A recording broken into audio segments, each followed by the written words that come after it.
On m'a tiré sur la techa, top de Renoir, brigade anti-bâtard, est-ce que vos boules ont des dents?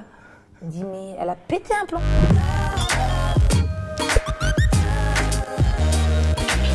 Bonjour, bienvenue dans Paris et moi. Aujourd'hui, nous sommes à l'hôtel 1, 2, 3 et le mois de Paris et moi, c'est Nawel Madani. Merci de nous recevoir. Merci, recevoir comme si c'était mon hôtel, j'adore. Bah justement, c'est la question que je me posais. Pourquoi as-tu choisi cet hôtel?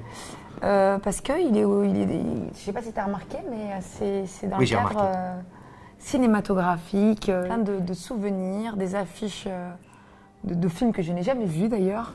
Peu importe, ça n'empêche pas de réaliser. Exactement, et voilà, donc je t'emmène là où je donne mes nouveaux rendez-vous en tant que réalisatrice. Le film que tu as donc coécrit, co-réalisé, C'est tout pour moi, qui sort le 29 novembre. Exactement. Comment tu te sens là aujourd'hui? Comment tu as vécu ce rôle de réalisatrice? Alors comment je me sens? Ce serait compliqué de ne pas dire que je suis anxieuse, que j'ai la boule au ventre, que je suis fatiguée, parce que j'ai fait en tout 78 avant-premières. C'est la plus grosse tournée du GC, que j'ai cumulé la Belgique et la Suisse, donc je suis presque à 100 avant-premières en 2 mois. 1995, Bruxelles. À droite, c'est moi, Lila. Et ça, c'était le début des ennuis. Lui, c'est mon père, Omar. C'est les filles. Elles font la danse au gymnase. J'avais qu'une idée en tête, tenter ma chance à Paris.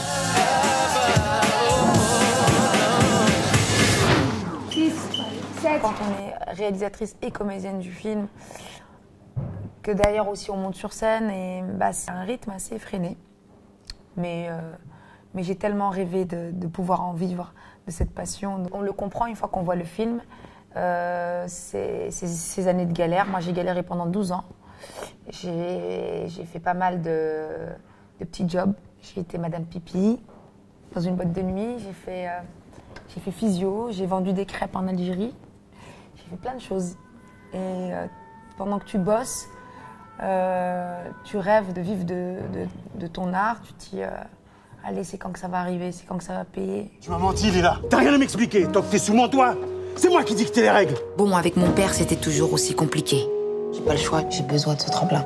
Je veux lui prouver que je suis capable. Mais on parle pas de ton père, on parle de toi. Qu'est-ce que tu veux de toi? Je vais monter sur scène. Les journalistes, c'est toujours, vous parlez de tabous, vous êtes beaucoup dans les tabous, vous parlez de la virginité, de l'homosexualité, vous êtes d'origine maghrébine, de confession musulmane, vous n'avez pas peur? Je dis, mais comment vous voulez que je le sache si je n'essaye pas? Je suis la première humoriste maghrébine à avoir emmené un spectacle à ce niveau-là. Tu subis un chamboulement hormonal. On m'a tiré sur la techa ou quoi? Tu vas très loin et en même temps tu exprimes aussi ta spiritualité. Oui, mais c'est comme ça. Comme de plus en plus d'artistes, hein. Mais Non, avant non, ça mais se faisait pas. Non, mais c'est parce que c'est vrai que ce qu'on vit est assez schizophrénique. Une double culture qui est assez présente. On voulait plus manger les tagines de ma mère. On me disait, maman, fais-moi un gratin dauphinois. Quand elle nous faisait de la loubia, on me disait, non, c'est bon, pas de la loubia, c'est bon. La dès, la loubia, tous les plats. Je dis, oh, ça va, c'est bon, maman. En plus, ça fait péter. Je dis, moi, je veux des vrais trucs. Je veux des frites, des fish sticks. Et on voyait que ma mère, elle se mettait à faire des trucs qui la saoulaient, qui lui plaisaient pas. Mais ses enfants, c'est ce qu'ils aimaient. Mon père adorait Guy Bedos, nous on riait aux blagues de Jamel. Mon père ne riait pas aux blagues de Jamel. Nous on était morts de rire, il nous regardait, il dit ça vous fait rire ça franchement? Oui, mais ça vous fait rire. Il dit bah ouais papa, tu es. Il comprenait pas, il y avait vraiment, il y avait tout. Surtout on n'était pas d'accord. Je voulais être danseuse, mais mon père avait d'autres projets pour moi. Je vais déchirer vos passeports, je vais vous envoyer au bled chez ma mère et vous allez faire du moonwalk sur les cactus. Je dis papa viens dans mon univers, hip-hop, du stand-up. Du spectacle. Reste pas enfermé dans tes idées. Oui, le milieu artistique est difficile. Oui, il y a beaucoup de sacrifices pour peu de garanties. Mais on peut réussir. C'est justement ce moment où il t'a donné sa baraka. Sa bénédiction. Sa bénédiction. Baraka, oui, bien. C'est exactement ça. J'aime beaucoup Paris, parce que quand tu viens de Belgique, tu vois tout de suite la différence. Ça bouge à n'importe quelle heure. On en parlait encore hier avec ma sœur. Je disais, mais les gens, ils dorment jamais ou quoi? Il y avait des embouteillages à 1h30 du matin. Donc, quand tu sors du spectacle, moi, je vais toujours manger au Babylon Bis. C'est rue Ticton. Et tu peux manger jusqu'à 5 voire 6 heures du matin un bon poulet braisé avec des bananes plantains et des bananes à locaux. Le quartier de Bonne Nouvelle, qui est un quartier vraiment fort pour les spectacles vivants. Hein. Je suis passée du Grand Gymnase. D'abord, j'ai commencé par le Pranzo, le Jamel Comedy Club, la Comédie des Boulevards, le Trévise. J'ai fait le théâtre Saint-Martin. Ça devient ton QG. Tu as des souvenirs partout. Quand tu passes dans cette rue-là, même en taxi, ça me rappelle tellement mes débuts. Je me rappelle quand j'étais au Pranzo, c'était le café-théâtre qui était derrière juste en face du Jamel Comedy Club. Oui. Je regardais la file qui allait jusqu'au McDonald's et je me disais un jour, il y aura des gens qui attendront comme ça pour venir me voir jouer. Et quand aujourd'hui, je vois la file devant un Zénith, mais je rêvais juste que 100 personnes payent pour venir me voir, quoi. Tu fais des selfies avec eux, tu leur donnes des conseils, on a l'impression qu'il y a une grande proximité. Ouais.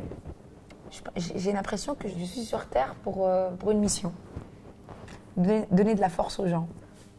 C'est comme ça que je le vois, moi. Donc je fais tout pour donner de la force aux gens, parce qu'ils me le rendent bien. Plus je donne, plus je reçois. Quand j'ai appelé ma mère, elle m'a dit « Mais Nawel, t'as tellement tendu la main. Dieu, il ne peut pas te laisser. » Et je me disais « Dieu, il ne te laisse pas tomber, jamais. » Tu ris, tu perds. Alors, je te propose de... Moi, je vais essayer de ne pas rire, et toi, tu fais tout pour me faire rigoler. On va voir combien de temps je tiens. Quel est l'acteur qui demande toujours 2 glaçons dans son verre? Aucune idée. Michael Douglas. Avec l'accent.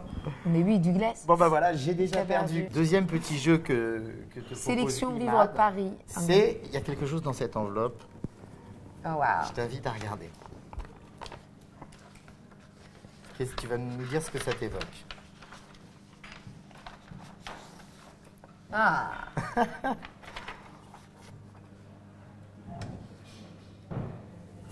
Alors, qu'est-ce que ça m'évoque? Ça m'évoque que moi, j'ai pas besoin de faire ça pour avoir des trapèzes. Pourquoi?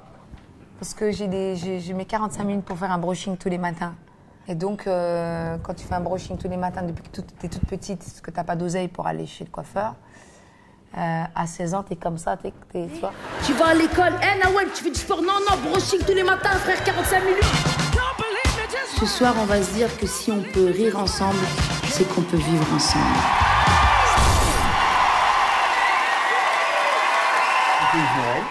Et Nawel Madani. Et c'est tout pour moi. C'est tout pour moi. Merci beaucoup. C'est comme ça qu'on finit un set de stand-up.